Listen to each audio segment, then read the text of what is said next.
সে সম্পত্তি না থাকার কারণে কখনো কখনো আমাকে আমাদের ধর্মস্থানের কিছু নিয়ম রোজ রেখে ধর্মসভা কোথাও না কোথাও করতে হবে।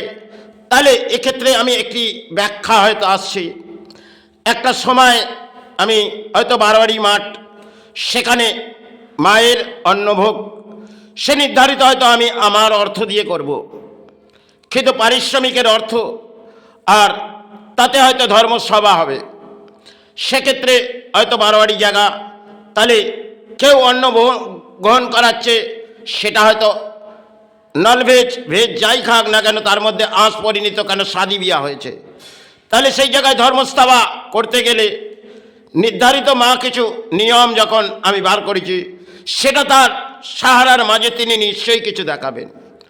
তো যখন একটা দিন গড়িয়ে গেলেন, ধর্মসভা হয়তো হলেন, আর পরের দিনে তিনি যে কাজটা হয়তো তিনি করেছেন সেটা কারো জায়গা নয়, এবং সেই ধর্মসভা সেটা করতে হবে সেই জায়গার মাঝে। তাহলে ধর্মসভা করতে গেলে কিভাবে, কারণ আবির্ভাব মা করালেন, এটা এক জীবনের বড় ইতিহাস। হয়তো একটি ছাদ বাঁধা আছে, আর সেই ছাদ মানে একটি প্যান্ডেল আমাদের করা হয়, সেক্ষেত্রে বাঁধা হয়। যখনই সেটা খোলা হলেন, অপূর্ব করুণাময় নীলা, সে জল ভরা জল গড়িয়ে এলো, আকাশ পথের যেন সব ধুয়ে একাকার হয়ে গেলেন। এবং সেখানে যখনই শাম হলেন, মায়ের এক মাকে নিয়ে যাচ্ছিলেন, সে জায়গায় আবির্ভাব হলেন। তাহলে সেই জায়গায় ধর্মসভা করা যায়।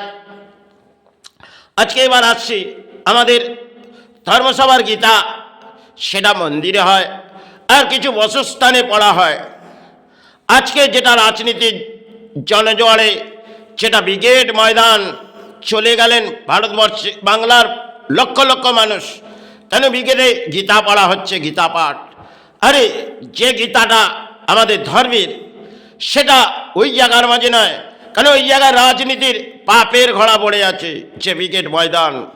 কারণ নেতারা কখনো সৎকর্মের ব্যাখ্যা বলে না, অসৎ কর্মের বলিগুলো সেই ময়দানে গিয়ে ওড়ায়। আর সেখানে গিয়ে আমরা ভাবছি সেই গীতারা পড়ে দেশ জেগে যাবে আর রাজ্য জেগে যাবে। কেন রাজ্যের মাঝে এক হিংসাবৃদ্ধির লড়াই চলছে ধর্ম নিয়ে। কেউ হিন্দু লড়াই করছে আর কেউ ইসলাম। কিন্তু ধর্ম করতে গেলে আপনাকে কঠিন পরিশ্রমিক করে ধর্ম হয়তো চালাতে হবে, তাতে সফল হোক চাই বিফল।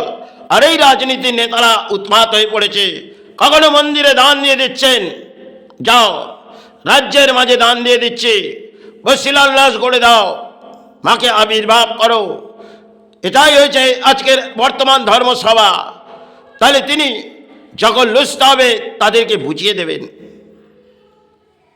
কারণ করুণাময়ীর এই বাংলায় অপূর্ব তার নীলা আছে।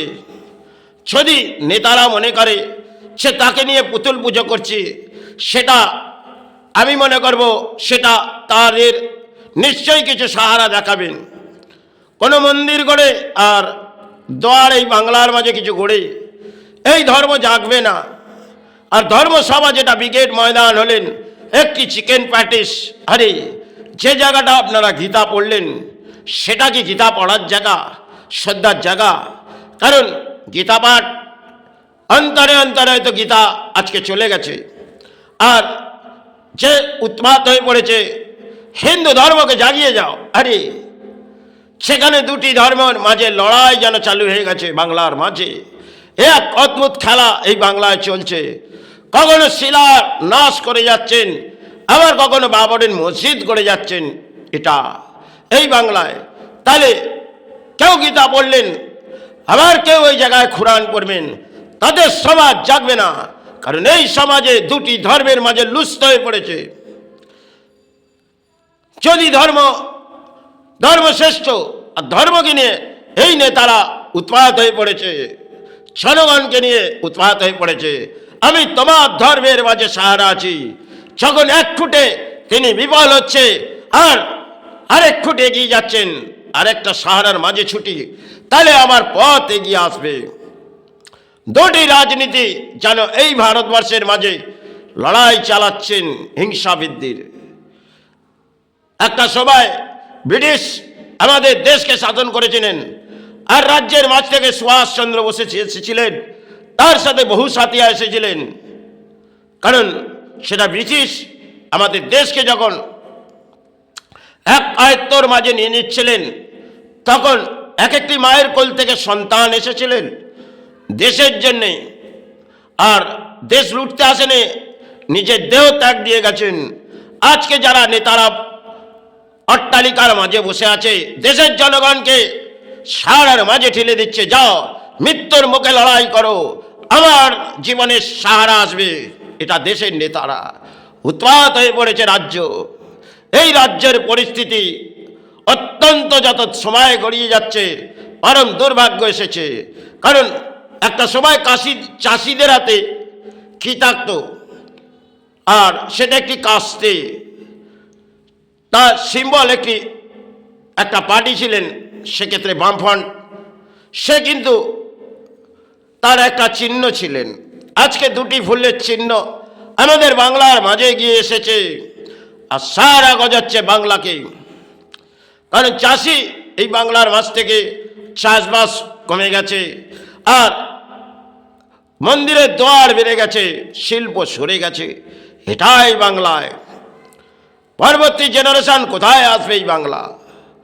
যদি ব্যাখ্যা করা যায়, তিনি ব্যাখ্যা করছেন, কিছু দোকান লাগাও, আরে কে কার অন্ন গ্রহণ করবে? যদি সকলে এই পথে বসে পড়ে আর পথে সবাই ঘুরে, তাহলে অন্ন তো সকলকার হাতে আছে, তাহলে কে কার অন্ন গ্রহণ করবে? এই রাজনীতির নেতারা উৎপাত হয়ে পড়েছে জনগণকে। কারণ আমি একটি মন্দির করব, বহু অর্থ দান আসবে, আর এই দান দেশের মাঝে দান দিয়ে দেব, রাজ্যের দান রাজ্যের মাঝে দেশের প্রাণীকে দিয়ে দেব, আর কিছু বসস্থান হয়তো রাজ্যের মাঝে গড়বে। কারণ দেখো, আমি সাহারা এসে গেছি।